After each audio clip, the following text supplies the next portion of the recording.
Tayo nga po ngayon ay magluluto ng ginataang maya-maya.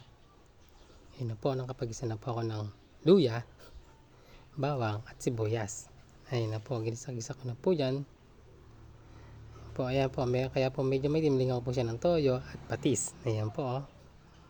Yan, ligyan na po dyan. Yan po yung tinatawag na maya-mayang isda. Ayan po. Ayan po siya, nilagay ko na po dyan. Ayan po.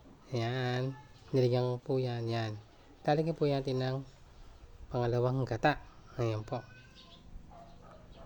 Ayan. Kukunin ko na po dyan. Ayan. Kinuha ko na po yan yung pangalawang gata. Nilagay ko na po dyan. Ayan po.